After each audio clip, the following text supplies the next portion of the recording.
Bonjour les gens. Bon, vous allez bien les gars? Moi ça va super. Le frigo est vide. Ouais, faut que je le remplisse, mais c'est quoi? On met la Red Bull symbolique dedans. Les gars, on va pas jouer à code. Attends, j'ai mis quoi en titre? On blablate et on rigole et on réacte à la vidéo code. La vidéo code, c'est celle qu'on a dit qu'on regardait de The Great Review. Créer, entre parenthèses, et détruire la plus grosse licence d'Occident. Donc Call of Duty. Je crois que ça parle d'Activision, ça parle de pas mal de choses. Mais je pense qu'on va apprendre plein de choses. Hein. Le planning est pas sorti sur son compte? Ouais, je pense. Parce qu'en fait, je crois qu'Elise veut caler des lives Clash of Clans. Je crois que j'ai pas mal de lives à faire Clash of Clans. J'y ai jamais joué, les gars. Donc je sais pas s'il est cool à jouer en live. Bon, par rapport au truc d'Inox, ouais. C'est le truc en équipe. Moi, je suis avec Domingo. Je crois que c'est Kamel et Tiki et le bouseux Inox, je crois, les équipes. Je vais mettre minimum 10K. Non, je vais m'interdire de mettre de l'argent. J'ai vu le décor d'Amine? Non, j'ai pas vu. Le décor d'Amine. Oh, il est pas mal, hein. Il a vraiment pas mal. Voilà, il est en mode dark, quoi, mais j'imagine qu'il peut tout changer. Attends, mais il y a trop de profondeur dans sa pièce là, non? Merde, j'ai pas ma cam. Il a fait une entrée à l'Undertaker, c'est le film. Je vais me faire copyright à cause de lui, putain. Ah, c'est pas du fond vert. Il est gigantesque son studio en profondeur. Bah, il est loin là, non? Il est gigantesque, Amine aussi. Bah justement, ça renforce encore plus l'idée que du coup le studio est loin. Parce que s'il faisait ma taille là, je me dirais bon, le studio est grand mais ça va. Mais vu qu'il est gigantesque, c'est-à-dire que c'est encore plus grand. Je sais pas si ça a quelque chose un studio aussi grand. Bah pour faire un The Event like peut-être. Mais du coup c'est pas chez lui. Il est dans un studio non? Ah c'est des locaux, ok. Ah même pour des locaux c'est pas carré quoi, c'est vraiment rectangulaire très loin. Comme les Américains. Bah les Américains c'est plus rectangulaire, enfin c'est plus justement en mode carré tu vois. Là par exemple, comment il s'appelle, Ketsena. Et genre lui c'est une pièce gigantesque où il y a souvent des happenings, il y a des gens qui arrivent etc. Mais tu sais c'est très, très carré quoi. Je sais pas, on verra comment il va. Mais en tout cas c'est très stylé. T'as vu l'event Red Bull d'hier? Ouais j'ai vu un petit peu. Parce qu'à l'époque on m'avait proposé que Red Bull, le concept est lourd. Mais juste je trouve que c'est du contenu bien à faire pour du froid. Tu vois du contenu froid genre des vidéos en vidéo. Genre en live, bah, tu vois par exemple moi hier, je sais pas comment vous l'avez ressenti, donc moi j'ai suivi parce que j'ai des copains là-bas, tu vois Mika et tout, j'ai suivi un peu tout le truc. Mais il y avait plein de fois où je quittais le live et je revenais plus tard pour voir où ça en était, tu vois. Donc c'est juste pour ça. Et la prod je sais pas qui c'était mais je crois qu'il y avait pas mal de problèmes de régie. Après pour un event de cette envergure, c'est dur d'être pixel perfect j'imagine. Ouais impossible de regarder du début à la fin. Ouais c'est juste ça tu vois. Et à l'époque quand j'en avais parlé avec justement avec les gens de Red Bull, j'étais en mode pour du live c'est un peu chaud. Au final ils l'ont quand même fait du coup, ils l'ont fait Kamel. C'était quand même bien, je pense. Franchement il y a plein de mini-jeux qui étaient trop cool. En fait une fois que je venais sur un compartiment, genre j'avais cliqué et genre on était en plein jeu, c'était trop cool à suivre. Les entremanches et tout en live du coup c'est dur à tanker je trouve. Et pourtant c'est Kamel Étoile qui commente et tout, donc il essaie de meubler, il y a Dwag en plus. Et tu vois il y a trop d'attentes alors qu'en contenu froid tu vois un peu comme l'émission qu'il y a eu tu sais sur Netflix. Sur Netflix il y a eu un truc, bah, je pense que vous l'avez vu là, le truc de bodybuilder là, comment ça s'appelle? Bah, tu vois ça en live par exemple ça rendrait difficilement parce qu'en fait il y aurait tellement de préparation entre les manches que 100% physique voilà. Bah, alors que tu vois tourner en épisode séquencé, bien mettre les trucs machin, les affrontations, en vidéo c'est... Déjà que le truc est épique de base, t'arrives à rendre le truc encore plus épique, tu vois, quand tu tournes en vidéo, je pense. La prod horrible. Bah après, comme j'ai dit, les gars, ça doit pas être simple. Les gars, ça commence à 14h, ça finit dans la nuit, je crois. Qu'il n'y ait aucun problème technique dans ce genre de choses. Je pense que c'est normal qu'il y ait des couacs à des moments, tu vois. T'as testé Fortnite? Bah je me suis tâté là à lancer et tester la nouvelle saison de Fortnite. C'était soit on regarde la vidéo, soit on lance Fortnite. Mais vu que j'avais dit aux gens sur TFT, ouais, lundi promis, on regarde la vidéo, c'est bon, je vous douille pas. Je me suis dit, non, vas-y, ils vont encore gueuler si je la fais pas. Et les deux, non, après, je vais sur. En fait, la vidéo elle dure longtemps, elle dure 1h28, les gars. Donc, et je pense pas, je pense que c'est une vidéo qui se respecte. C'est pas une vidéo que tu regardes en x2 ou x1,5. C'est une vidéo que tu regardes vraiment en x1. Bien. Vas-y, go, on y va, les gars. Créer et détruire la plus grosse licence d'Occident. Normalement, on est concerné dans le sens où c'est la licence qui a fait que aujourd'hui vous êtes plus de 9000 sur le live et qui m'a fait connaître, ce qui est Call of Duty. Normalement, il en parle beaucoup dans la vidéo. On m'a dit que la vidéo était excellente, donc on est y par, les gars. Aussi rempli de gens qui ont découvert c'est quoi de suivre une star et un influenceur sur Internet avec les 30 000 youtubeurs qui ont émergé sur Call of Duty. Salut à tous et à toutes, c'est Diablo X9. Ouais, c'est nous. nous. Ils ont commencé à suivre les stars et les équipes qui se sont créées sur Code. Et l'histoire de Code, qui est quand même la série qui va définir c'est quoi un FPS moderne, elle contient des petites équipes de développement que personne connaît, qui sont en train de travailler pour Nintendo. Pourquoi est-ce que Nintendo, au beau milieu des années 90, irait demander à un studio anglais et non pas japonais de lui faire un jeu? C'est parce que ce studio anglais a fait un truc qu'ils avaient absolument pas le droit de faire. Ils ont reconstruit un dev kit. Un dev kit, c'est une machine dont tu as besoin pour développer des jeux sur une console. Ça fonctionne comme la console, sauf que ça se branche sur ton ordinateur et ça accepte de faire tourner des bouts de jeux qui sont pas finis. Donc, il y a des dev kits qui ressemblent à la console, comme la 360, et il y a des dev kits qui ressemblent pas du tout, comme la Wii. Mais dans tous les cas, ils sont secrets. Tu peux pas mettre la main sur un dev kit comme ça. Tu dois avoir l'accord du constructeur, tu dois signer un contrat, t'engager à ne pas en parler, t'engager à le garder dans un coffre-fort, parce que les constructeurs veulent surveiller qui peut faire des jeux sur leur console. Il y a une petite team de développeurs anglais qui s'apprête à en construire une sans l'accord de Nintendo. C'est rare dans leur adorable petit manoir dans la campagne anglaise qui servait de quartier général à leur studio à l'époque, ok? Évidemment, ils n'avaient pas de dev kit.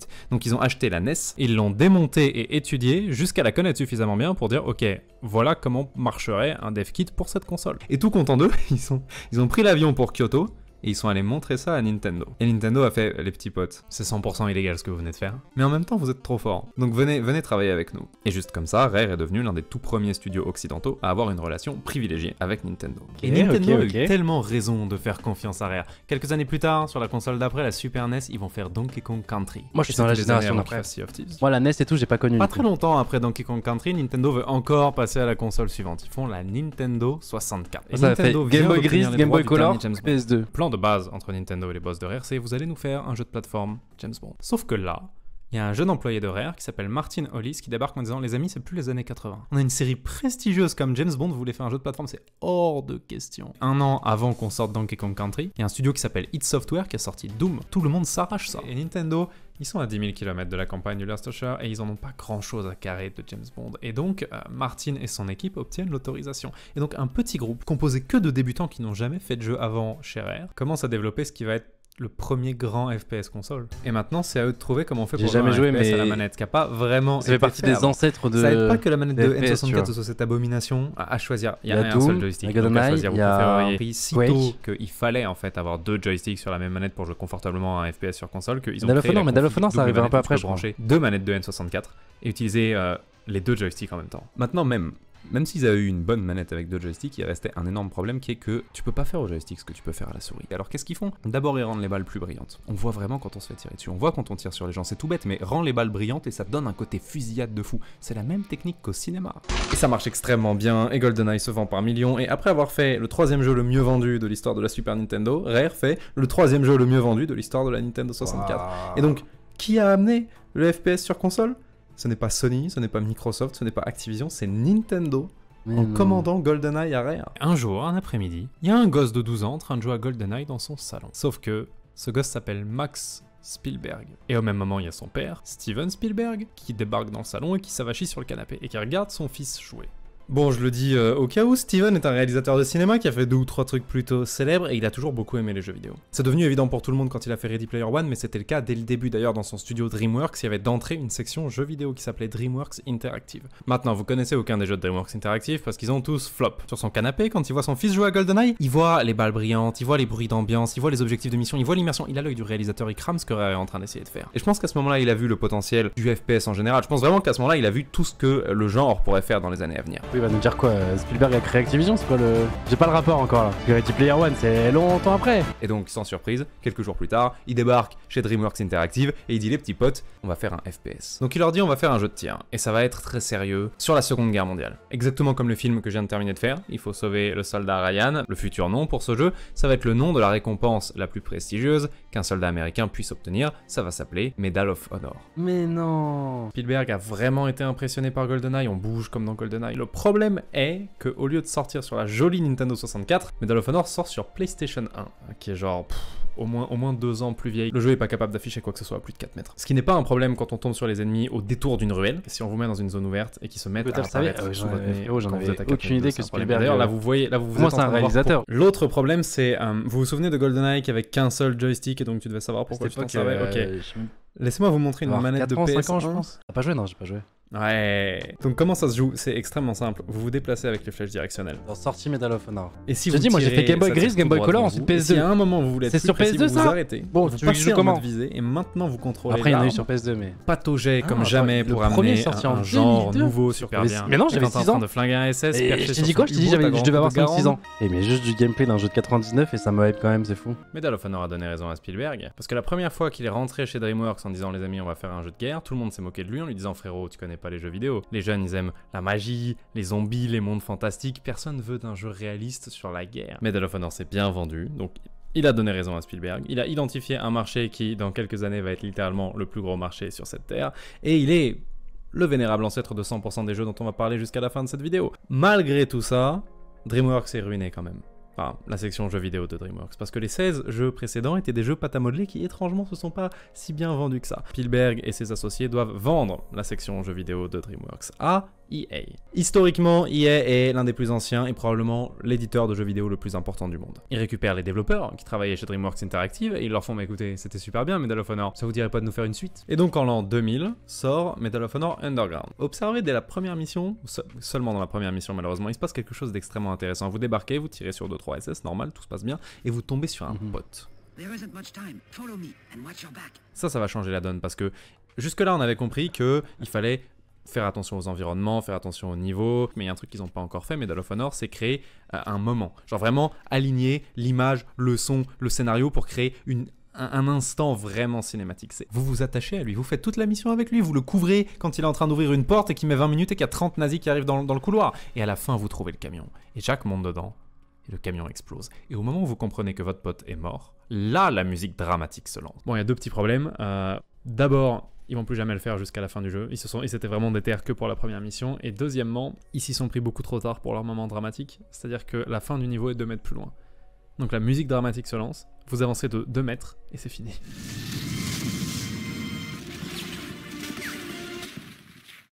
Bref, Medal of Honor se vend bien. Et là, EA se sent assez en confiance pour dire écoutez les potes, 90% des joueurs de FPS sont toujours sur PC. On est capable de faire des jeux assez bons pour convaincre les gens d'y jouer alors qu'ils sont avec des manettes qui sont pas faits pour. Si on va demander à un studio de nous faire spécifiquement un Medal of Honor pour PC. Et comme on est EA, on a plein d'argent, on est respectable, on va aller voir les meilleurs. On va demander à id Software de nous le faire. EA va voir id Software. Est-ce que vous pourriez nous faire un Medal of Honor PC? id Software fait flemme frérot, flemme plus pas le temps. On est id Software, on est en train de travailler sur Doom 3, le monde entier attend Doom 3, vraiment pas envie de passer 2 ans sur ton jeu de guerre qui est joué par 3 personnes. Mais on est des gens adorables, on va vous conseiller un studio qui pourra faire votre Medal of Honor PC. Ça s'appelle 2015 Inc. On est respectable avec l'image des dragons célestes de One Piece.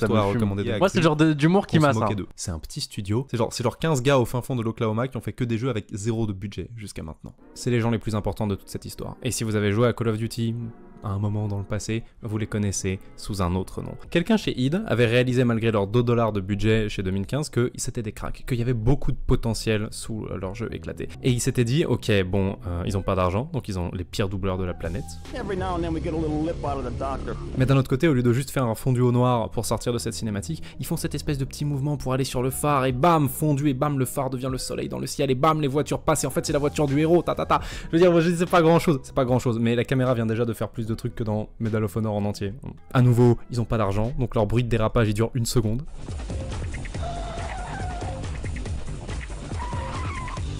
C'est là quand même que tu vois l'évolution de fou genre ça coûte pas cher de couper les lumières dans un niveau et de te mettre une arbalète luminescente entre les mains, ça fait des trucs jolis. Ils ont tous ces petits trucs qui ont fait se dire à quelqu'un chez id, ok, ils ont pas une thune, mais ils ont le sens du spectacle. Et donc pour la première fois de leur histoire, les gars de chez 2015, ils ont de l'argent, ils ont une vraie commande, ils doivent faire un Medal of Honor pour PC. Et ce jeu qu'ils vont faire là est la raison pour laquelle vous avez Code en fait.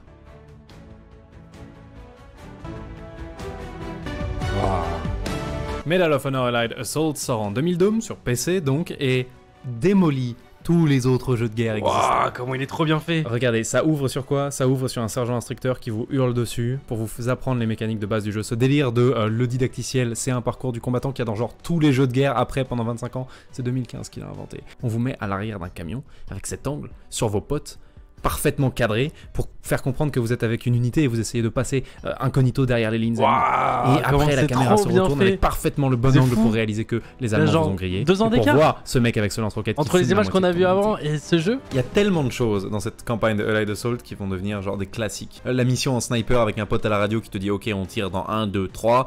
La mission d'infiltration de nuit avec des armes silencieuses. Genre les gens sont plus fans de Spielberg que les mecs qui bossaient pour Spielberg. De toute évidence 2015 a compris qu'ils étaient là pour faire du cinéma et que c'est vraiment le père de Call of Duty. Ils peuvent enlever les ennemis. Ils avaient besoin d'une grande scène choquante dont les gens allaient se souvenir. Ils ont pris le moment le plus mémorable de la Seconde Guerre mondiale. Ils ont pris le débarquement en Normandie. Et vous arrivez sur la plage, et vous courez d'une protection à l'autre, et vous aidez le docteur à tirer les blessés, et vous rejoignez votre capitaine. Il s'est écoulé à peu près 5 minutes au moment où vous tirez la première balle dans cette mission. En temps normal, dans un Medal of Honor, la moyenne avant de tomber sur un ennemi, c'est 10 secondes. Là, il s'est écoulé 5 minutes. Et 2015, on n'a rien à carrer. Le jeu perce pour de vrai. Et là, EA les abandonne. EA débarque en disant merci beaucoup d'avoir fait de notre série un hit. Maintenant, on va tout développer en interne et vous n'allez plus avoir de travail. Même les extensions pour Allied Assault que vous venez de faire, on va les faire en interne. On va tout confier aux gens qui travaillaient chez DreamWorks Interactive avant et qu'on a recruté, les gens qui ont fait Medal of Honor 1 et le deuxième. Ils vont tout faire, ils vont faire les suites, ils vont faire les DLC, vous avez plus de travail, dommage. Et donc Activision, principal rival d'EA à ce moment-là, dirigé par Bobby Kotick, figure sulfureuse dont on va parler beaucoup dans cette vidéo, surgit des ombres en disant « Bah alors, 2015, vous êtes au chômage ? Vous vous êtes fait complètement abandonner ?» Est-ce que ça vous dirait pas, vous quittez 2015, là, tous les développeurs talentueux qui viennent de faire ce Medal of Honor, vous quittez 2015, de toute façon votre patron il sert à rien, vous venez dans un studio que je vais fonder avec vous. Moi Activision, moi Bobby Kotick, et vous, on va faire un studio ensemble et on va faire un jeu qui va faire regretter à EA de vous avoir abandonné. Ce studio, cofondé avec Activision et qui va devenir la nouvelle maison des gens de chez 2015, s'appelle Infinity Ward. Et le jeu sur lequel ils se mettent à travailler avait tellement pour but de détrôner Medal of Honor que pendant au moins la moitié de son développement, son nom de code c'était Medal of Honor Killer. Jusqu'à ce qu'il trouve son nom définitif, que vous connaissez probablement. Non, je connais pas, dis-moi. Oh putain, les émotions. Call of Duty 1 est sorti en 2003 et a instantanément récupéré de meilleures notes dans tous les sites spécialisés que l'épisode de Medal of Honor qui est sorti cette année-là. D'abord, on voit les noms des PNJ quand on les regarde. C'est un truc qui va rester par la suite parce que c'est bête mais c'est efficace. L'idiot qui vient de marcher sur une Claymore, c'est pas juste un PNJ, c'est Private Miller, ça change tout. Je l'avais vu depuis le début de la mission, Private Miller, je suis un petit peu abattu. Je le démonte pas l'avoir fait celui-là. J'ai pas de console encore, les gars. J'ai avec les Pokémon sur Game Boy, moi. Tu joues alors Call of Duty. Oui, ça coûtait cher les consoles, les gars, à l'époque. Oui, les 3/4 des panneaux publicitaires des États-Unis. Ça coûte toujours cher aujourd'hui, mais je veux dire, dans le sens où on n'avait pas masse thune pour l'ami Bobby. Le deal qu'il avait avec Infinity Ward, c'est ok. À la base, quand on fonde le studio, Activision est d'office propriétaire de 30% d'Infinity Ward. Mais il y a une option dans le contrat. Si la licence Call of Duty marche bien, j'ai le droit d'acheter les 70% qui restent à un prix qu'on a déjà déterminé à l'avance. Vous ne pourrez pas demander plus après. Et c'est 5 millions de dollars, ok?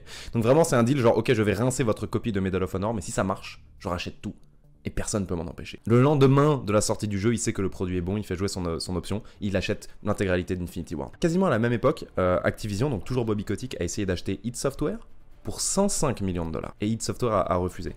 Mais donc, ils ont failli avoir les gens qui ont fait Doom pour 105 millions, et ils ont eu les gens qui font Call of Duty pour 5 millions. C'est un centime pour lui maintenant. Tous les acteurs de notre petite vidéo ont collectivement de fou, pété un plomb quand ils ont réalisé qu'ils avaient la licence la plus rentable du monde entre les mains. Et ça a évidemment commencé avec une magouille de Bobby Kotick. Et donc c'est, je pense, le bon moment de vous raconter l'histoire de Spark Unlimited. Spark est un studio que Bobby fonde également et à qui il confie aussi Call of Duty. Parce que même si à l'extérieur il prétendait avoir une entière confiance en Infinity Ward, en vrai à l'intérieur il se disait si jamais leur Call of Duty 1 il flop, je limite mes risques en confiant la série à un deuxième studio. Et peut-être que ce deuxième studio fera un hit. Infinity Ward fait Call of Duty sur PC, et Spark fait Call of Duty sur console. D'ailleurs, EA a eu exactement la même idée. Ils avaient peur que Medal of Honor perde en engouement. Sauf que eux, au lieu de donner Medal of Honor aussi à un autre studio, ils ont carrément créé une autre série de guerre pour concurrencer chez eux Medal of Honor. Et c'est comme ça que Battlefield est né. Bref, Bobby Kotick a formé Spark Unlimited en volant des employés à EA, en volant des gens qui travaillaient sur Medal of Honor. Après Battlefield, le truc c'est qu'il avait le droit de récupérer 2015 parce que 2015 il s'était fait abandonner, mais il avait archi pas le droit de débaucher la moitié des développeurs de Medal of Honor pour faire Spark. Donc il s'est pris un procès et il a perdu et il a dû payer 800 000 $. Donc l'aventure Call of Duty sur console commence avec un procès d'EA et une dette de 800 000 $. C'est la faute de Bobby Kotick, mais ça va rapidement devenir la faute de Spark parce qu'ils vont se rater sur le choix du moteur. Le moteur c'est trop important, c'est le logiciel sur lequel on fait le jeu. Vous l'ouvrez et vous commencez à disposer les arbres, les bâtiments, le terrain, vous donnez forme à votre jeu. Si vous voulez faire un dessin sur ordinateur, est-ce que vous préférez lancer un logiciel comme Photoshop ou est-ce que vous préférez passer 4 ans à développer de zéro un logiciel qui comprend c'est quoi un pinceau, genre ou de la couleur? Vous préférez lancer Photoshop. C'est pareil pour les gens qui font des jeux vidéo. Tout le monde préfère lancer un logiciel et pouvoir directement mettre des arbres dedans et des cailloux dedans et commencer à écrire des quêtes, plutôt que de passer 4 ans à développer un truc qui comprend c'est quoi, les trucs de base comme la lumière. Malheureusement, Spark Unlimited avait choisi pour stocker tous ces objets une base de données qui marchait pas du tout, qui était pas du tout compatible avec le moteur qu'ils utilisaient pour faire le jeu. Et donc ce qui se passait, c'est qu'à chaque fois qu'ils voulaient rajouter un asset dans le jeu, à chaque fois qu'ils voulaient rajouter un objet, genre une pierre, l'ordi bloquait et chargé pendant une semaine. Il fallait garder l'ordinateur allumé une semaine pour qu'il accepte d'importer l'objet. Donc un arbre, paf, une semaine. Et c'était impossible de travailler dans ces conditions, impossible. Maintenant, quand il t'arrive ce genre de problème, généralement ce que tu fais, c'est tu appelles les gens qui ont conçu le moteur et ils font une espèce d'assistance technique. C'est compliqué à utiliser les moteurs, t'as souvent besoin d'appeler les gens qui l'ont fait pour au secours, le moteur met une semaine à accepter que je rajoute un arbre. Qu'est-ce que je peux faire? Là où les déboires de Spark Unlimited passent de un peu triste à franchement hilarant, c'est que la boîte qui avait fait ce moteur s'appelle Criterion. Et Criterion, ils ont été rachetés 3 semaines plus tôt par EA. Est-ce qu'EA a acheté Criterion juste pour embêter Infinity Ward?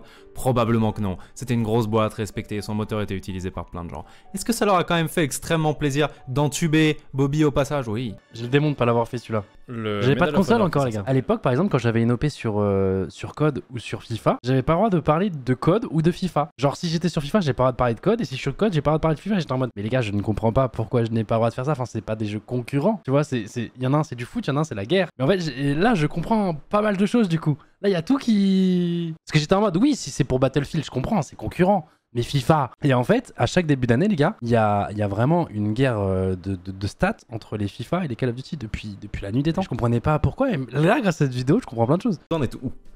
Et Sûr que Spark j'en sais Unlimited rien. fait, on a un niveau. Merci que c'est dingo, merci Quentin. Et là, Bobby fait, comment ça, un niveau? Activision, ils passent en mode sauvetage. Ils envoient une dizaine d'ingénieurs à eux chez Spark pour essayer de comprendre comment marche le moteur Et il repousse le jeu d'un an. Et en 2004, Finest Hour sort et il est médiocre. Il est pas très bon, mais il est pas horrible et ils ont évité de justesse la catastrophe. Et évidemment, Activision dit à Spark, les potes, on va plus jamais bosser ensemble, vous êtes bien sympa, mais je vous reprends la saga Call of Duty. Et Spark dit, tu t'étais engagé à nous financer 3 jeux. Et si tu nous finances pas 3 jeux Call of Duty, on va porter plainte. Le truc c'est, Activision est pas vraiment une entreprise du genre à se laisser faire comme ça. Vous avez déjà bossé avec quelqu'un en vous disant, il est vraiment nul, c'est une fraude? Oui. Activision a fait la version officielle de ça à Spark Unlimited. Ils ont porté plainte pour fraude contre Spark Unlimited et ils ont débarqué devant un juge en disant on a engagé ces gens parce qu'ils nous avaient dit qu'ils savaient faire des jeux vidéo et de toute évidence ils savaient pas.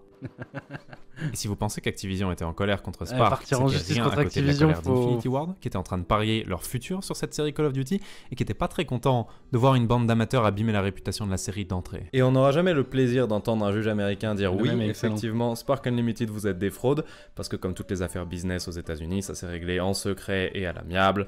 Spark a reçu de l'argent, en échange, ils ont accepté qu'ils se feraient plus financer un seul jeu par Activision, et voilà. Infinity Ward était encore une fois occupé à être des cracks. On est en 2003 à peu près dans cette histoire, et ils sont en train de travailler sur Call of Duty 2, qui va être un épisode exceptionnel pour plein de raisons. 2003, ça veut dire que l'industrie du jeu Là, vidéo c'est mon vient jeu. de traverser une transformation. Toujours mon jeu assez préféré marquante. aujourd'hui. La PS2 s'est vendue à 155 millions d'exemplaires. Ah, ma 155 première millions. vraie console. Qu'est-ce que ça veut dire? Ça veut dire que tout le monde sait maintenant Ah, que le putain. futur est fait de consoles. Que tu ne feras jamais une grosse série mainstream si tu la vends pas sur console. Et donc ils veulent se débarrasser de cette image qu'ils ont de on est juste un développeur PC. Et c'est pour ça qu'ils sont trop heureux le jour où Microsoft débarque en disant oh les petits potes, excellent votre Call of Duty 1. Écoutez, on est en train de travailler en secret sur un truc. Ça va s'appeler la Xbox 360. Et à la base, on voulait Halo 3 comme jeu de lancement dessus, mais le développement banger est sur horriblement banger, là, j'aime bien gros, cette le jeu ne partie sera de jamais vidéo, prêt là. pour la 360. Est-ce qu'il y aurait moyen que votre prochain Call of Duty soit FPS de lancement de la 360? Infinity Ward, qui ne veulent que prouver qu'ils sont capables de faire des jeux sur console, fous de joie, complètement extatiques, ils recrutent à gauche et à droite, ils triplent la taille du studio, ils prennent la moitié de leurs ingénieurs, ils les envoient chez Microsoft. Et là, ils vont prendre un risque, parce que elle n'est pas finie de développer la 360. Ils savent pas exactement ce qu'elle pourra faire, mais ils choisissent quand même de faire C'était un ma jeu console qui va ensuite, les pousser gars. la console dans ses derniers retranchements, parce qu'il faut bluffer tout Et le c'est monde. là, et donc, c'est là que ils tout a commencent à mettre commencé. dans Code 2 des trucs qui n'ont jamais été vus sur console avant. Genre juste une grenade fumigène. La possibilité de lancer une grenade Ah, mais bloquer c'est la ça, en vision fait. est passée comme ça. Bon, attends, pause. Les gars, j'ai eu la PS2, mais en fait, j'ai joué sur Code 2, mon premier Call of Duty. Était sur 360. Mais c'est aussi des niveaux suffisamment grands pour que vous puissiez choisir entre attaquer à gauche ou à droite. Infinity Ward travaille comme des débiles, à raison de 18 heures par jour, et Code 2 est prêt à temps pour Oh le là lancement là de la là là 360. là là. Et il est le FPS star Oui. du lancement de la console. Et Oui. quand je dis FPS star, ça veut dire que la semaine de lancement de la 3.6, 85% des gens qui ont acheté la console ont pris Call of Duty 2 avec. Il a pulvérisé, il a éteint les autres jeux de lancement. Et dans les autres jeux de lancement, il y avait Perfect Dark Zero, de Rare, Legend GoldenEye, et il y avait aussi Quake 4, id Software. Non, c'était incroyable. Oh là là là là là là, regardez-moi cette Thompson. Infinity Ward, ils vont devenir extrêmement protecteurs de la marque Call of Duty. Il y a une question de fierté là-dedans. Ça fait des années qu'ils Ah, bossent. c'est juste sur un 20 heures gameplay par jour Thompson, là, que pour la Call of saga, Duty elle 2, soit genre. excellente. Ils n'ont pas envie que quelqu'un On a fasse vu, des jeux nuls, 3 des minutes de appels gameplay codes les plus GoldenEye, importants. mais Une Call of question Duty 2, de non survie, une question de futur Putain. en fait. Et puis je pense qu'il y a du côté d'Infinity Ward un petit peu le traumatisme de Medal of Honor de si tu fais une série, si tu carries une série, mais qu'elle t'appartient pas, ça sert à rien. On peut te dégager à n'importe quel moment, on peut t'abandonner à n'importe quel moment. Je pense que l'expérience 2015 Medal of Honor les a vraiment marqués. À partir de là, Infinity Ward, ils vont toujours être en mode Bobby, pitié, laisse-nous faire Call of Duty. Ne mets pas la saga entre les mains de gens qui peuvent tout gâcher. Problème est que Bobby, c'est un homme d'affaires. La fierté d'Infinity Ward, il en a rien à carrer. Au contraire, plus les Call of Duty sont bons, plus il va se dire qu'il peut se faire beaucoup de thunes rapidement, plus il va demander à 12 milliards de studios de faire des épisodes de Call of Duty pour en sortir tout le temps. Et l'argument, la réponse de Bobby Kotick, quand Infinity Ward va le voir pour la première fois en lui disant « Laisse-nous faire Call of Duty », c'est « Vous êtes capable de me faire un Call of Duty tous les ans ?» Non. Bah, je vais bien évidemment demander à 15 000 studios de faire des Call of Duty, parce que c'est comme ça qu'on fait de la thune. Débarque alors dans cette histoire un studio qui va causer énormément de problèmes à Infinity Ward.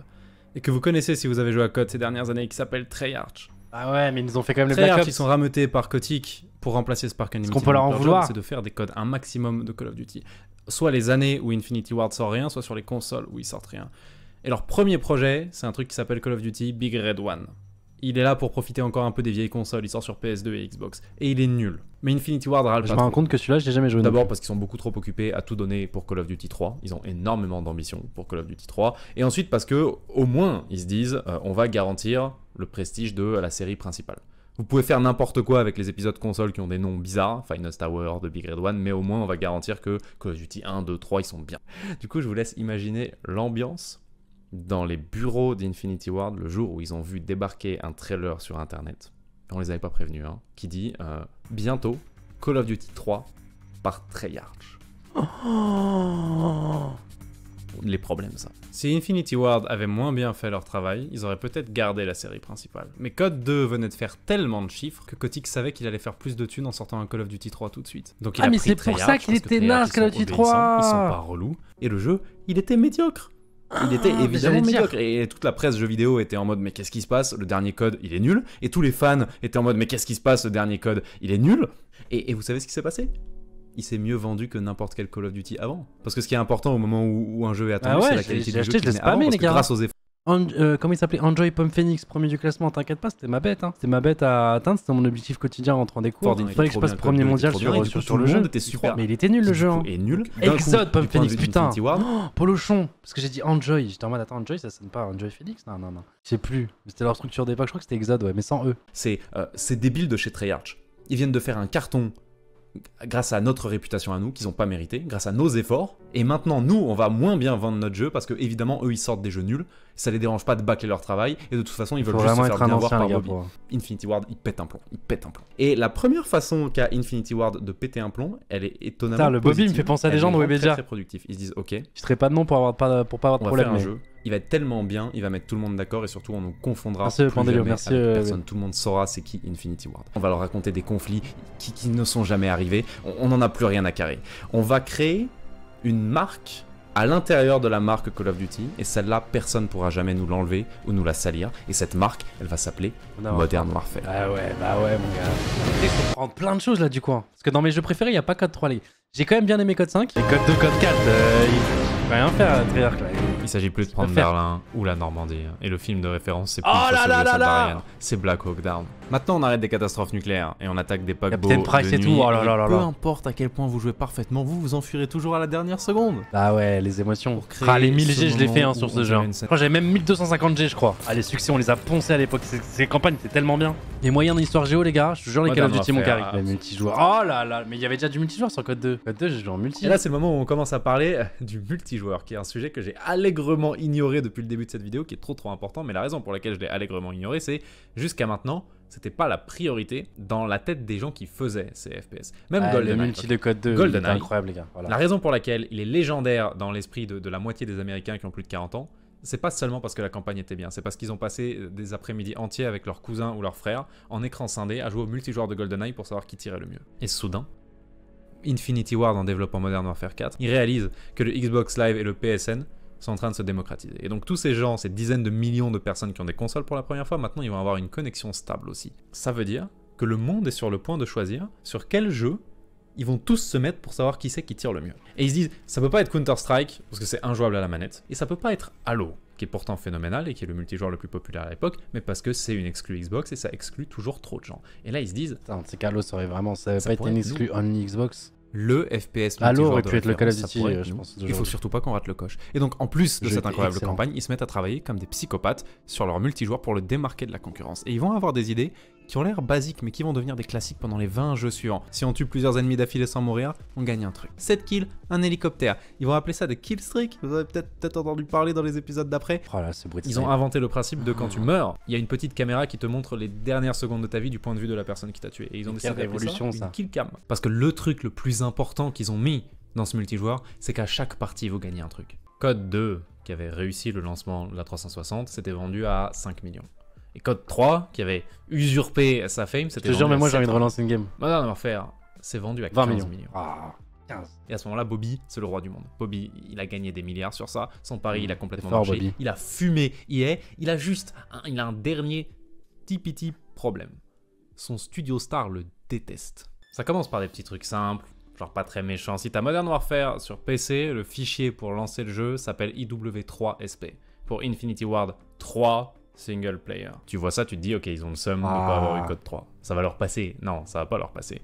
Parce que leur problème, c'est pas de pas avoir eu l'épisode 3. Leur problème, c'est que l'épisode Call of Duty 3 leur a montré que Bobby leur laissera jamais Call of Duty. Et donc, ils veulent déjà plus travailler sur Code. Après Modern Warfare, ils rêvent de faire une nouvelle licence futuriste avec beaucoup plus de mouvement que dans Code. Un rêve qui, longtemps après, va devenir Titanfall. Mais à ce moment-là, en 2007, ils savent pertinemment que jamais Bobby va financer leur jeu du futur alors qu'ils viennent de vendre 15 millions de copies. Ils échapperont pas à Code. Donc ils font le deuxième meilleur truc qu'ils peuvent faire. Ils débarquent dans le bureau de Bobby et lui disent « Frérot, tu nous as engagés pour battre Medal of Honor. En 3 ans, on t'a fait une série tellement immense que les gens savent même plus c'est quoi Medal of Honor. » Et ils forcent Bobby Kotick à leur signer un contrat de rockstar tel qu'on n'en avait jamais vu et tel qu'on n'en verra plus jamais dans l'industrie du jeu vidéo. Et écoutez bien les termes du contrat, c'est le truc le plus important jusqu'à la fin de cette vidéo. Premièrement, les royalties. Infinity Ward avait déjà un contrat extrêmement cool de ce point de vue-là. Ils touchaient des royalties sur tous les épisodes de Code vendus, même ceux qu'ils n'avaient pas fait eux-mêmes. Dans le nouveau contrat, tu dois encore plus de royalties si tu utilises des technologies développées par Infinity Ward. C'est quoi les technologies d'Infinity Ward? Vous vous souvenez quand j'ai parlé des moteurs, les logiciels qui permettent de faire des jeux, et que j'ai dit, si tu dois dessiner, tout le monde préfère lancer un logiciel de dessin plutôt que de coder de zéro un logiciel de dessin. Ok, Infinity Ward, ils avaient codé de zéro leur logiciel de dessin. Parce que ça leur permettait de mettre dans leur moteur exactement ce dont ils avaient besoin pour faire le jeu de guerre de leur rêve. Et donc, ils avaient développé un moteur de quasiment zéro pour Modern Warfare. Le moteur s'appelle IW. N'importe quel Call of Duty qui est développé avec IW, soit directement une version d'IW, soit une version modifiée d'IW, doit énormément de royalties. Est-ce que vous savez, ces 20 dernières années, jusqu'à maintenant, combien de Call of Duty ont utilisé IW? Tous.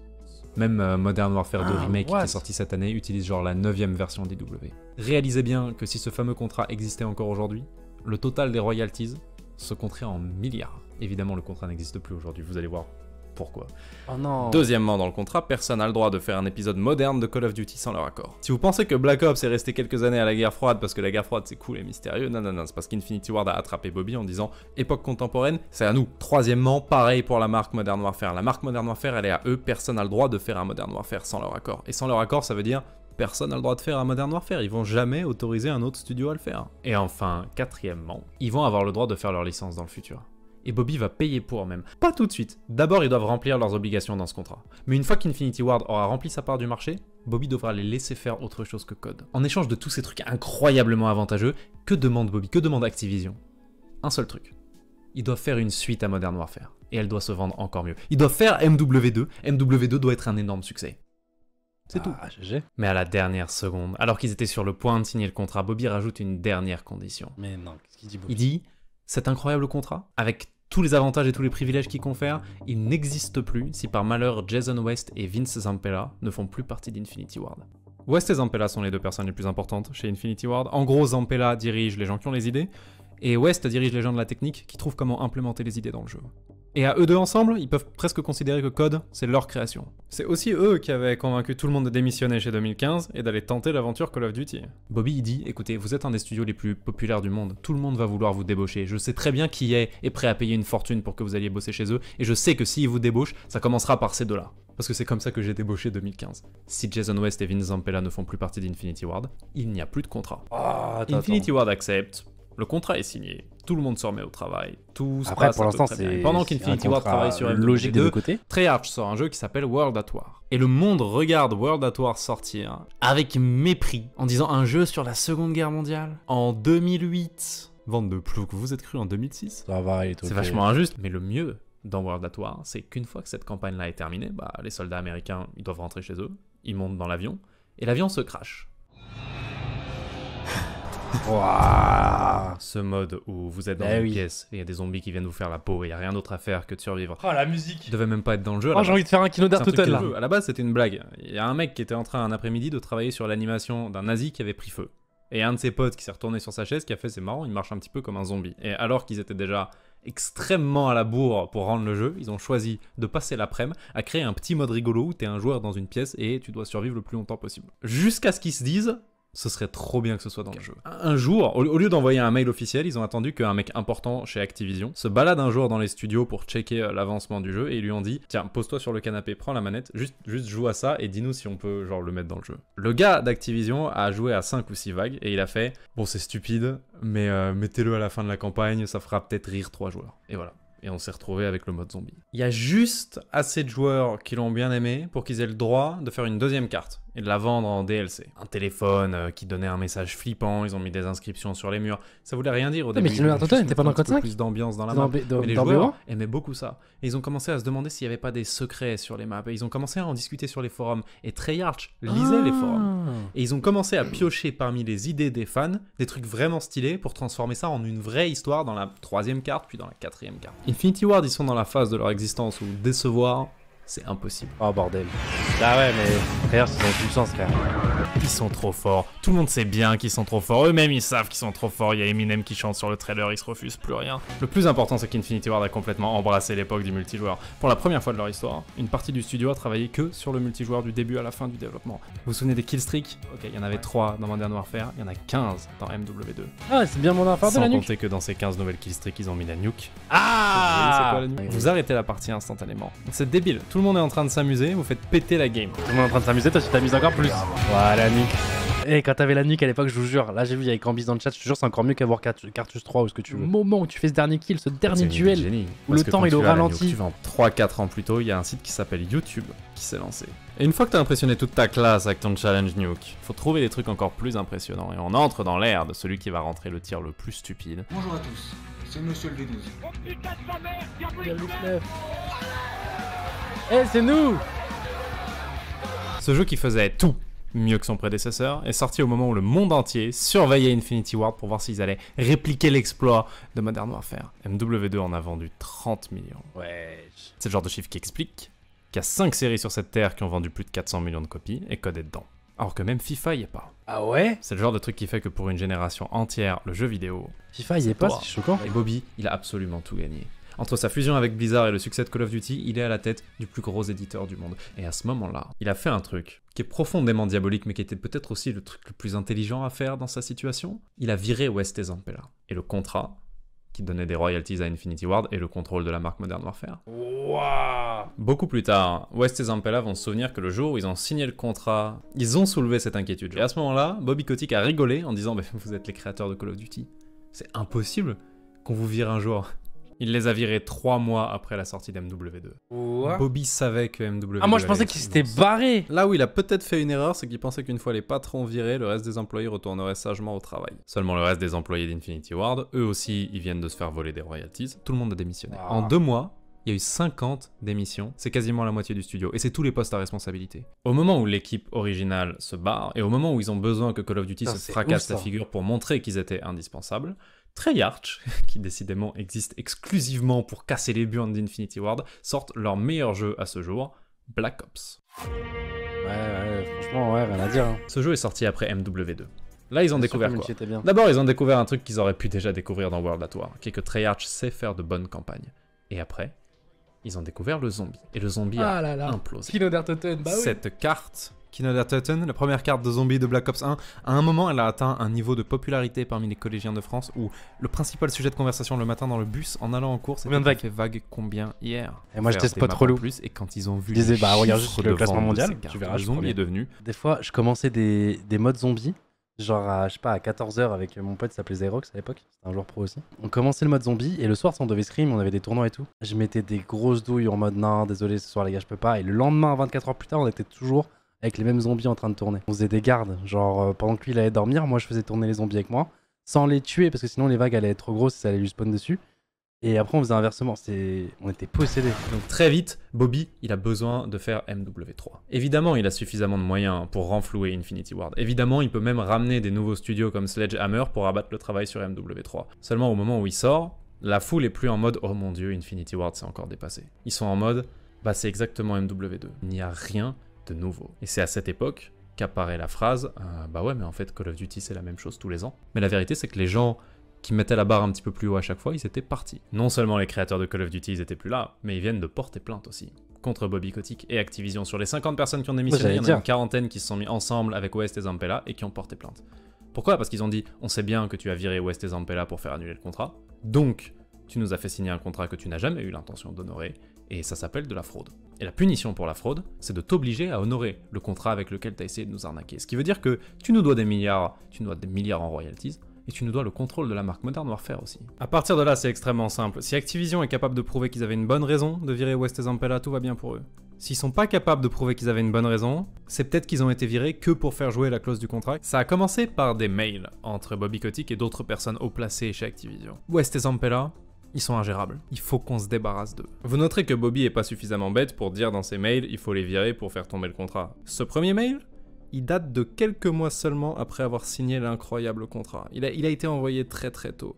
Donc on est censé croire qu'il a promis des milliards à ces gens, et puis directement 2 mois après, il a soudain réalisé qu'en fait ils sont ingérables. Et ces fameux mails vont devenir l'opération Icebreaker, qui est une initiative entre tous les gens importants chez Activision pour trouver une bonne raison pour virer West et Zampella. Opération Icebreaker quand même. Wow. Je sais que c'est des Américains et qui vivent pas dans le même monde. Ça va loin.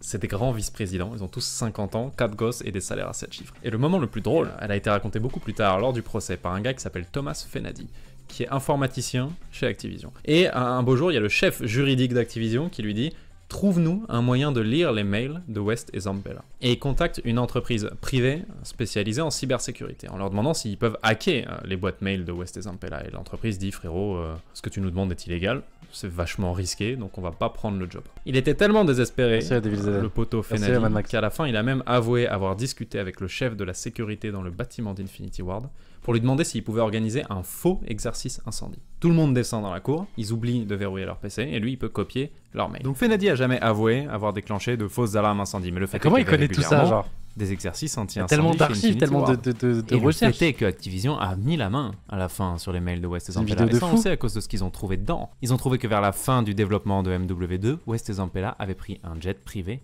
affrété par EA pour rencontrer les boss de chez EA et discuter de la création d'un nouveau studio. Et Activision découvre qu'ils sont sur le point de se faire trahir en cherchant n'importe quoi qui leur permettrait de trahir West et Zampella. Donc tout le monde est en train de trahir tout le monde. Et donc le premier argument d'Activision pour le juge, c'est regardez, ils étaient sur le point d'emmener tous nos secrets chez la concurrence, donc évidemment c'était normal de les virer. Et le juge dit bah non, ils ont le droit de chercher un emploi même s'ils ont déjà un emploi. Alors Activision passe à la deuxième méthode qui est convaincre que West et Zampella étaient bel et bien incontrôlables. Et ils se mettent à énumérer tous les trucs immatures que ces deux-là ont fait pour se plaindre de la façon dont Activision traitait Code. Déjà, il devait y avoir un logo Activision qui tournoyait sur l'écran d'accueil de MW2 et il y est pas parce qu'à la dernière seconde, Jason West l'a fait enlever. Pour quelle raison ? Et exclusivement pour embêter Bobby Kotick. Ils ont attendu que Treyarch sorte un trailer pour faire la pub d'un DLC pour World at War, et ils ont sorti un trailer pour MW2 pile ce jour-là, juste pour que Treyarch fasse 0 vue. Aussi, si vous allez sur la page YouTube d'Infinity Ward et que vous regardez les vidéos qu'ils ont postées au moment de la sortie du jeu, aucun des trailers de Modern Warfare 2 ne mentionne le mot Call of Duty. Si on en croit cette vidéo, ce jeu s'appelle Modern Warfare 2. Pourquoi ? Parce que Infinity Ward était parti dans un délire de vous donner Call of Duty à n'importe qui, donc on veut être connu pour une autre licence. On veut séparer Modern Warfare de Call of Duty. Et chaque semaine, Activision envoyait un mail en disant les gars, vous devez vraiment appeler le nouveau jeu Call of Duty. Et chaque semaine, ils postaient une nouvelle vidéo qui s'appelait Modern Warfare 2. Et ça faisait péter un plomb à Activision. Malheureusement, on n'aura jamais la joie d'entendre un juge dire qui avait raison, parce qu'une fois encore, ils sont pas allés jusqu'au bout du procès. Un beau jour, tout le monde a débarqué en disant « Vous savez quoi, on a trouvé un terrain d'entente. Il ne peut s'être passé qu'une seule chose, Bobby a payé des millions et des millions à ses ex-employés pour qu'ils lâchent l'affaire une bonne fois pour toutes avec Call of Duty. » Et les ex-Infinity Ward, ils auraient peut-être eu des milliards, plutôt que des millions, s'ils étaient allés au bout du procès. Mais ils pouvaient pas se permettre de rester 10 ans en procès avec les 60 000 avocats de Bobby. Pourquoi ? Parce qu'ils avaient une nouvelle mission, ils avaient un nouvel objectif. Ils s'étaient rassemblés à nouveau autour de West et Zampella, bien sûr, dans le nouveau studio qui s'appelle Respawn, et ils voulaient faire ce qu'ils avaient déjà réussi à faire une fois. C'est-à-dire créer une nouvelle série tellement stylée qu'elle fera oublier Call of Duty. Vous avez mis des bots, les gars. De la même façon qu'ils ont déjà fait oublier Medal of Honor. C'est ce qui va arriver là. Ah ouais, le jeu était bien, mais c'était pas des bots. Ils ont commencé par faire Titanfall, qui était une exclue Xbox et qui n'avait pas de campagne, il avait absolument aucune chance, mais c'était un bon coup d'essai. Et après, ils ont fait Titanfall 2, qui selon moi est le meilleur FPS jamais fait. C'est un des rares jeux que je considère comme parfait. Je ne toucherai rien à la formule si je pourrais. Ah ouais, je pense que c'est mathématiquement le jeu, je crois qu'il est incroyable. Une partie de Titanfall 2. Call of Duty, c'était deux choses. Peut-être que je jouais qu'au 1, j'ai pas joué au 2. Maintenant qu'on a passé 10 ans à perfectionner tirer, Perfectionnons courir. Et donc faisons un jeu où le simple fait de se déplacer à travers la carte est fun. Tu vois tellement les mouvements d'Apex dans ça. On tire vraiment comme sur Code, sauf que comme t'es toujours en l'air ou en train de filer sur un mur, le moindre kill a l'air spectaculaire. Alors que c'est extrêmement rapide et extrêmement nerveux, c'est parfaitement jouable à la manette, et il y a des titans. Mais tu peux jouer sans les titans. Et sans les titans, c'est vraiment juste la version la plus aboutie qui soit d'un jeu de tir sur console. Ouais, je crois que j'ai pas joué aux deux. Cette partie de gameplay là, ça me dit rien du tout. Alors que ça a l'air giga stylé. Non, évidemment, on est des années après la sortie de ce jeu, tout le monde connaît toujours Call of Duty, et globalement personne n'a joué à Titanfall. Donc il a dû se passer quelque chose. Ce qui s'est passé, c'est que pendant qu'il travaillait sur Titanfall 2, Activision est évidemment pas resté sans rien faire. Bobby sait parfaitement à quoi Titanfall doit ressembler. Déjà, ça fait des années qu'Infinity Ward lui pitch le jeu en lui disant s'il te plaît, laisse-nous le faire. Maintenant, il y a ton ancienne équipe extrêmement dangereuse qui vient chercher ta place de numéro 1 en faisant un code futuriste avec des grappins et des jetpacks. Tu prends ta franchise qui est 100 fois plus connue, tu fais des grappins et des jetpacks. Advanced Warfare, le premier Call of Duty futuriste, est sorti en 2014, ce qui veut dire qu'ils ont commencé à le développer exactement quand les anciens Infinity Ward sont partis. L'année d'après, Black Ops 3, futuriste, à nouveau, jetpack, grappin, tout ça, et l'année d'après, Infinite Warfare. À ce moment-là, les fans de Call of Duty ont commencé à péter un plomb. 3 ans ininterrompus de jeu en 2050, avec des gars qui font des bondes de mètres et qui marchent sur les murs. Quand ils ont vu qu'Infinite Warfare c'était encore 2050 et des grappins et des jetpacks, ça a été un des trailers les plus dislikes de l'histoire de YouTube. Et Code a perdu 10 millions de ventes. J'ai arrêté ma carrière à ce moment-là, je crois. Ce qui est énorme, même pour eux. Et ce n'est pas grave. Parce que quand tu vois le monde comme Bobby, tu as juste besoin de cette place ultra privilégiée de numéro 1. Où tu n'as qu'à sortir un jeu décent chaque année pour faire minimum 15 millions de ventes. C'est pas de Je perdre. crois que pour faire une nuque, tu devais avoir une arme spéciale, une seule arme que tu pouvais acheter dans un pack à 8 €. Après, il y a eu d'autres armes, d'autres variantes. Avec celle-ci, tu pouvais faire la nuque. Mais avec n'importe quelle autre arme, tu pouvais pas. Tu sur confonds. la guerre froide. Non, le Infinite Warfare, c'est... La balle obsidian, non. Balle obsidian, c'était Advanced Warfare. Advanced Warfare, moi, j'ai bien aimé, tu vois. C'est le premier jetpack, j'étais encore un Kikou jeune. Voilà, s'il n'y avait pas eu ce jeu, je serais peut-être sur Rocket League. Et à la place, bah, il y a eu ce jeu de Kikou, et moi, je kiffais. Du coup, j'étais rapide, 110, j'étais sur tous les murs, j'ai kiffé ma race. Il découvre que le jetpack, c'est pas saute à 2 mètres de haut et court 3 secondes sur les murs. C'est un système entier qui prend des centaines d'heures à maîtriser et qui fait de toi Superman une fois que tu y arrives. Il découvrait que les maps, c'est pas des maps ordinaires de code avec 5 murs en plus sur lesquels tu peux wallrun, mais elles sont entièrement pensées pour le nouveau système de déplacement et elles sont littéralement des parcs d'attractions remplis de rampes de lancement. Quand Infinite Warfare est sorti en 2016, il a fait que 15 millions de ventes, ce qui est extrêmement bas pour un Call of Duty, mais il est sorti en face de Titanfall 2, qui aux yeux du monde entier ressemblait à un énième Call of Duty jetpack, et il a fait 4 millions de ventes. Et Titanfall s'en est jamais remis. Et il y a aujourd'hui encore pas de Titanfall 3. Et la rivalité entre Bobby et ses anciens employés a continué jusqu'à aujourd'hui, dans la rivalité entre Warzone et Apex. Le problème, c'est que Warzone fait 10 fois les chiffres d'Apex parce qu'il est basé sur Code, qui est immense, alors que Apex est basé sur Titanfall. Est-ce que Bobby a tout gagné dans cette affaire? Bah, il a immédiatement remarqué qu'EA venait d'abandonner l'équipe la plus talentueuse du monde. Il les a achetés pour 5 millions. Cette équipe a commencé à faire une franchise à succès et au moment où ils allaient se révolter et lui glisser entre les doigts, il leur a menti juste assez longtemps pour qu'il fasse de lui le plus gros éditeur du monde. Et quand cette équipe est revenue pour prendre sa place de numéro 1 4 ans plus tard, il a éteint leurs rêves en bâclant leur idée pendant 3 ans. Maintenant, je peux pas m'empêcher de penser Après, les giga smart, hein. Faut dire les termes, mais... Call of Duty, tout le monde aurait pu le découvrir. Et certains joueurs auraient pas aimé, bien sûr, mais tout le monde aurait été obligé de constater que Call of Duty est plus ambitieux que jamais. Et les médias et les joueurs auraient dit regardez, alors qu'ils sont déjà numéro 1 et qu'ils en ont pas besoin, Infinity Ward continue à faire ce qu'ils ont toujours fait. Et ce qu'ils ont notamment fait quand ils ont arrêté la Seconde Guerre mondiale. Ils testent des nouveaux trucs et surtout ils mettent toujours la barre plus haut. À la place, Code s'est assis sur sa place de numéro 1 et il a lentement continué à perdre des joueurs. Et évidemment que les ventes se sont pas améliorées quand ils ont lâché le jetpack. Parce que le problème n'était pas que les joueurs en avaient marre du jetpack, le problème était que les joueurs en avaient marre de jouer tout le temps au même jeu. Et le jetpack était fait si paresseusement que ça ne changeait rien. Parce qu'ils ont jamais compris que le nom d'un studio ça veut rien dire, que c'est trop facile de changer qui bosse dans une boîte. Et s'ils avaient pris 2 minutes pour aller voir le seul truc important qui est les crédits à la fin, ils sauraient que les gens qui ont fait les jeux préférés de leur enfance, ils sont partis depuis 2009. Donc je pense pas que Bobby est le grand gagnant. Ça, je savais pour le coup. Je pense que c'est juste celui qui a perdu le moins. Je m'attendais pas à ce qu'il y ait autant de gens que si Infinity Ward et Bobby avaient été foutus de s'entendre, les 10 dernières années dans le FPS auraient été nettement plus intéressantes. Voilà, j'espère que ça vous a plu. C'est déjà fini ? Un immense merci à tous ceux qui ont déjà rejoint le Patreon. Très bon avec moi, donc j'ai beaucoup de chance.